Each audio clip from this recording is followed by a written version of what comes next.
जा पाती, लेकिन मैं लंगड़ी हूँ। गुड़िया बेटी, क्या आपको भी बेर खाने हैं? हाँ मम्मा, मेरा दिल तो बहुत है, मगर मैं लंगड़ी हूँ। मेरी बेटी लंगड़ी है तो क्या हुआ, उसकी माँ तो स्वस्थ है। चलो आज मैं आपको बेरी के पेड़ पर ले जाती हूँ। आप भी जग्गू कुक्कू की तरह डाल पर बैठकर खूब बेर खाना। अब जल्दी चलो। फिर एक टोकरी में गुड़िया को बिठाकर मम्मा चिड़िया भी घर से बाहर चली जाती है।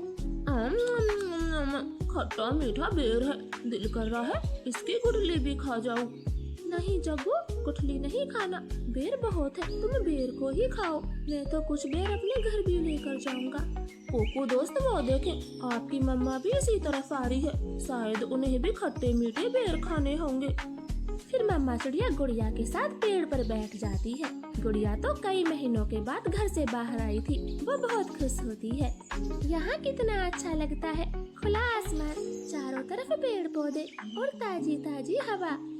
लो गुड़िया बहन, ये बेर खाओ, ये और भी मजेदार है। ऐसे वो तीनों गुड़िया को बेर तोड़ तोड़ कर खिलाते हैं। दूर छिपी हुई बुरी चील उन पर नजर रखे हुए थी। अरे वाह, एक साथ चार चार शिकार है, किसी एक का खात्मा तो हो ही जाएगा, बड़ी तेज भूख लगी है। फिर वो बुरी चील धीरे धीरे बेरी के पेड़ तक पहुंच जाती है और एकदम से उन्हें घेर लेती। जग्गू और कुक्कू तो डर के मारे मम्मा चिड़िया के पीछे छिप जाते हैं।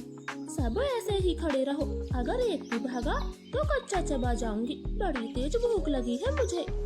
नाना चील जी, हमें जाने दे, हमारी जान बख्श दे, छोटे बच्चों पर रहम करे। नाना चिड़िया, किसी एक को तो अपना शिकार बनाकर ही खाऊंगी।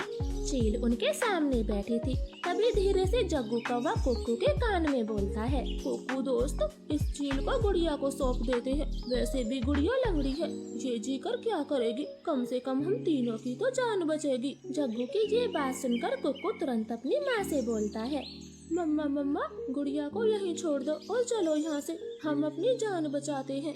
हाँ भाई, ये भी ठीक है, मेरा काम इस लंगड़ी चिड़िया से ही चल जाएगा, तुम सब चले जाओ। चील ने इतना कहा ही था कि तभी रानो चिड़िया जोर से चील को धक्का मारती है और पेड़ से नीचे गिरा देती। जग्गू कुक्कू, गुड़िया को साथ लेकर यहाँ से भाग जाओ, मैं इस चील को आपके पीछे नहीं आने दूंगी। बेटा जल्दी से भागो यहाँ से। इतना कहकर रानो चील पर हमला कर देती है और जग्गू और कुक्कू टोकरी लेकर वहाँ से भाग जाते हैं। चिड़िया और चील में काफी देर तक लड़ाई होती है और आखिर में चील रानो को जान से मार देती है। मरगी, छोटी चिड़िया मरगी, मुझसे लड़ने चली थी, अब तेरा मांस में मजे से खाऊंगी। कुक्कू भाई, मम्मा अभी तक घर नहीं आई। मम्मा को चील ने मार दिया है, वरना वो अब तक आ जाती, क्या जरूरत थी मम्मा को वहाँ ले जाने की। भाई, अगर हम वहाँ न होते तो वो बुरी चील आपको खा जाती, आप ऐसा क्यों बोलते हो? नहीं, हम चील के हाथ कभी ना आते, वो तो तुम साथ में थी, इसलिए मम्मा ने चील से लड़ाई करने की सोची। तुम लंगड़ी थी ना, माँ को तेरी वजह से मरना पड़ा, अब तू ही माँ की हत्यारन है, समझी? ऐसे कुक्कू तो गुड़िया को ही दोषी ठहराता है। अब गुड़िया का ध्यान रखने वाला कोई नहीं था। कुक्कू सारे दिन बाहर घूमता फिरता, वो लंगड़ी बहन का बिल्कुल भी ख्याल नहीं रखता, चाहे वो भूखी हो या फिर प्यासी हो। भाई, सुबह से रात हो गई है, आप मेरे लिए कुछ खाने को नहीं लाए? जंगल में भोजन की कमी हो गई है, अपना पेट भरना ही बड़ा मुश्किल है, ऐसे में तेरे लिए दाना कहाँ से लाता? ऐसा बोलकर कुक्कू तो सो जाता है। गुड़िया को पूरी रात नींद नहीं आती, क्योंकि वो तो कई दिनों से भूखी थी।